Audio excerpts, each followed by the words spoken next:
Yo, what's up guys, Cozy here and welcome to my channel. Genshin Impact just had its live stream for patch 4.6 and there's a lot of content coming to the game. The stream itself was almost 40 minutes long and I know not everyone has the time to watch a 40 minutes live stream. So let me quickly summarize everything you need to know when it comes to patch 4.6.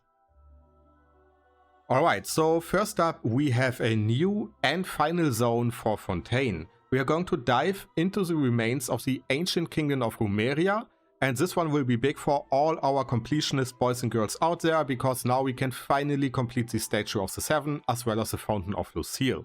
We are going to uncover the secrets of Rumeria, we are going to learn about its ancient history, and we are also going to get Arlecchino as a weekly boss in that zone.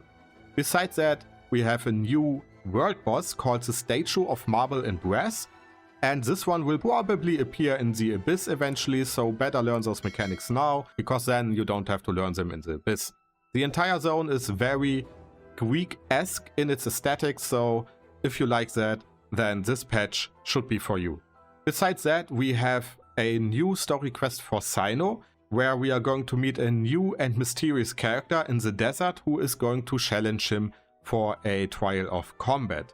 But why he's doing that and what the outcome will be, well, we will have to see that once the patch goes live. Now, obviously the biggest feature of patch 4.6 will be Arlecchino herself. She will get her own story quest, and that story quest will probably end with you unlocking Arlecchino as a weekly story boss, and you kinda need to do that if you want to fully level her talents. We are going to learn why she is called Father, according to miHoYo at least, and I hope we are also going to learn what the hell is actually going on with her, because if you have watched the trailer, then you should have realized that all of that stuff most certainly is not normal. Now, as I mentioned earlier, I will do a full guide for Arlecchino as soon as she is playable, but they also went into detail when it comes to her abilities during the livestream. So let me give you a quick TLDR version of Arlecchino. First of all, she is our new 5-star polearm pyro unit that specializes in close quarter combat.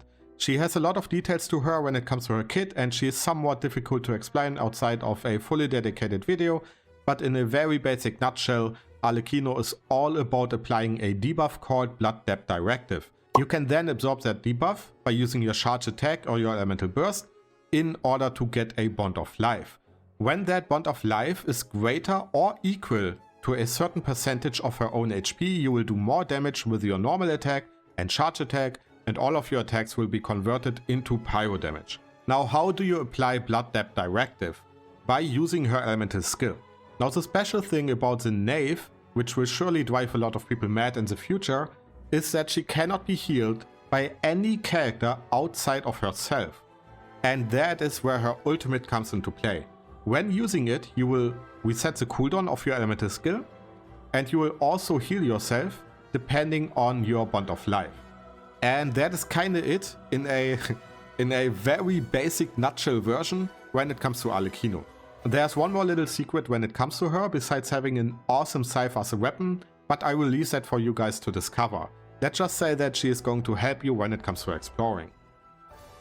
After that, we had the event wish preview for patch 4.6. And in the first phase, we are going to get Arlecchino and Linne, as well as her signature weapon. And in the second phase, we are going to get Scaramouche and Baizu. Besides that, they also teased 2 new artifact sets, but they kinda didn't really explain them. They didn't give us any details when it comes to those sets, so I guess wait for the live server.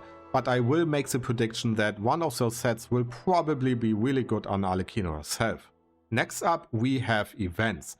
And the first one is going to take us back to Inazuma.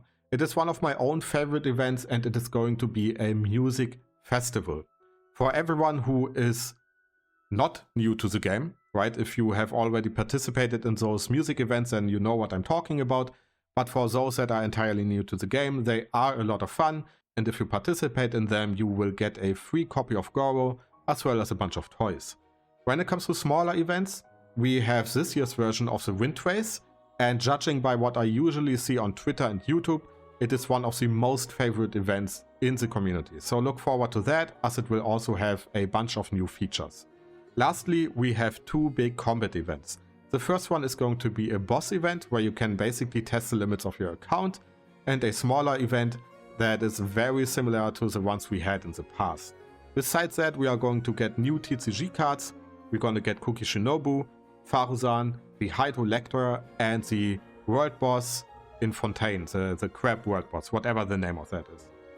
And lastly, in the end of the live stream, they also talked a little bit about quality of life updates. First of all, we're going to get an update to the treasure compass.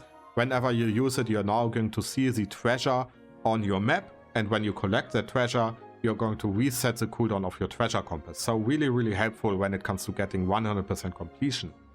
Besides that, they also introduce new profile avatars that are related to quests. So go and do your quests, I guess.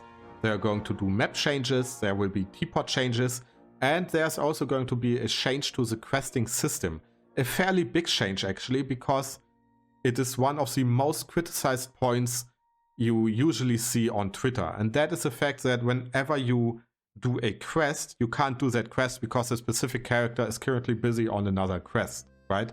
That will no longer be a thing. So for all those people that have a quest log that is completely full, you can now do whatever quest you want to do without having to do any other quest before that.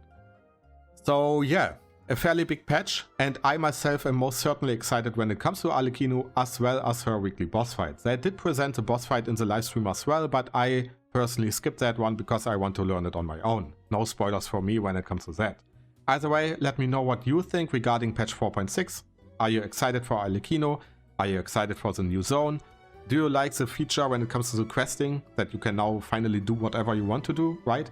Or are you going to skip that patch because you don't like Arlecchino? Because I know that there are people who don't like her. So yeah, let me know what you think.